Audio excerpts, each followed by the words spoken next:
کہا تجھے کیا ہوا؟ کہنے لگے حجاج تیری بیماری زمینی نہیں، تیری مصیبت زمینی نہیں۔ کہا میری مرض تک تم کیوں نہیں پہنچ پا رہے؟ تو کہنے لگے لگتا ہے تو بد دعا کا مریض ہے، لگتا ہے تو ظلم کا مریض ہے، تو جبر کا مریض ہے۔ تڑپتا رہا، سسکتا رہا۔ ایک وقت وہ بھی آیا کہ گھر والوں نے کمرے میں بند کر کے تالا لگا دیا، دیوار سے ٹکرے مارتا۔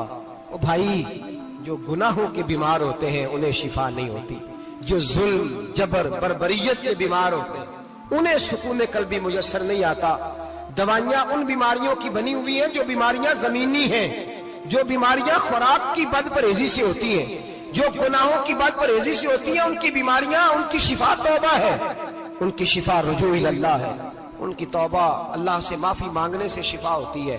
حجاج جب مرنے لگا تو بلایا، یہ رنگ بھی ذرا ملاحظہ کیجیے گا، 2-4 قریبیوں کو بلایا۔ پتہ ہوتا ہے نا اپنے کرتوتوں کا آدمی کو، پتہ سارا ہے سردار لوکیتیاں، جب پتہ ہوتا ہے سارا، بلا کے کہنے لگا جب میں مر جاؤں تو مجھے رات کو دفن کرنا ہو۔ کیوں بھائی عورت ہے؟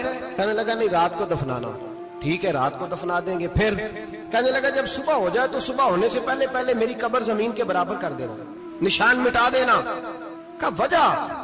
تو کلمہ پڑھتا ہے، حضور کا حکم ہے کہ قبر کم از کم ایک بالش، ایک گٹ اونچی ہونی چاہیے زمین سے کم از کم، تو تیری قبر مٹا دے۔ وجہ پتہ ہوتا ہے اپنے ظلموں کا۔ کہنے لگا مجھے پتا ہے لوگ میرے مرنے کے بعد میری قبر بھی نہیں چھوڑیں گے، دنیا میں تو میرے جبر کی وجہ سے کوئی آ نہ سکا، لیکن میری قبر بھی لوگ جنازوں میں باتیں شروع کر دیتے۔ جنازوں میں نے ایسی بھی داستانیں سنی ہیں کہ کوئی مرا تو لوگ جوتوں کا ہار قبر پہ ڈالا ہے۔ نہیں بھائی، تو جب زندہ تھا تو تیرے جبر ظلم کی وجہ سے نہیں کو بول سکا۔ ایک تو ایک قیامت میں حساب ہوگا، یہاں دنیا میں حساب ہونے لگتا ہے۔ اتنی لمبی زبانیں لوگوں کی لٹک کر مرتے وقت باہر نکل آتی ہیں۔ دعا کریں، جمعہ ہے، اللہ تعالیٰ ایمان کی موت عطا فرمائے۔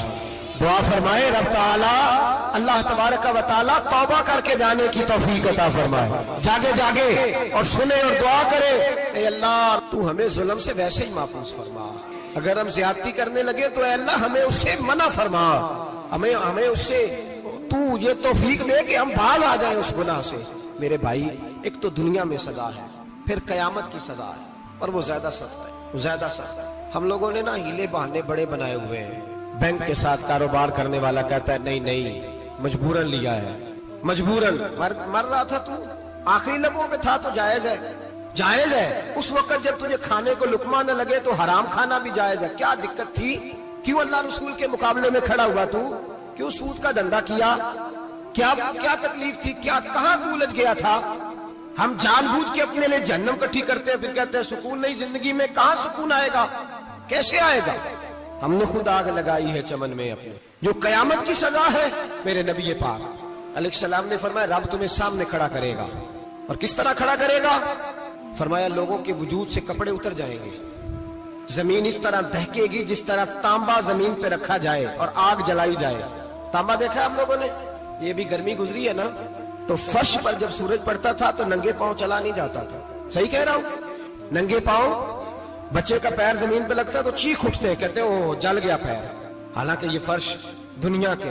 اور اگر تانبے کے اندر خاصیت ہے کہ اگر کوئی دھات جلدی اور زیادہ گرم ہوتی ہے تو وہ تانبا ہے۔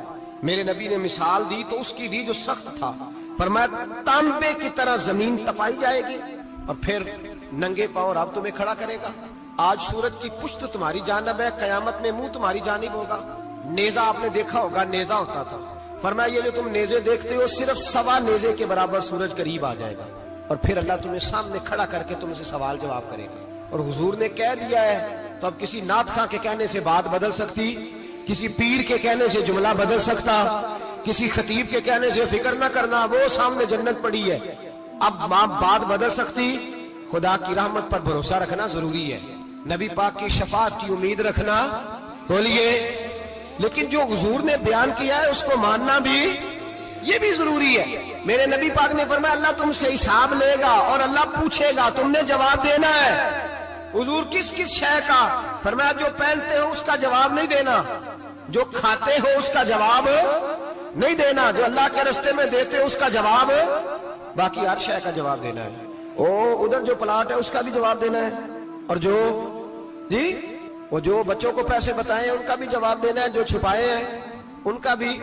ثم لتسألن یومئذ عن النعیم، جو کمیٹی اپنے محلے میں ڈالی ہے اس کا بھی جواب دینا ہے, جو سسرال کے علاقے میں ابا جی سے چوری ڈالی ہوئی ہے اس کا جواب بھی, سب کا جواب دینا ہے, تمام حساب کتاب. اور اللہ فرماتے ہیں میں سامنے کھڑا کر کے ہر سوال کا تجھے جواب, تجھے ہر سوال کا جواب صاحب. اچھا یہ جو بڑے لوگ تھے وہ حساب سے ڈرتے تھے, ہم چھوٹے لوگ ہیں ہم حساب سے ہم نہیں ڈرتے, ہم کہتے ہیں دیکھی جائے گا.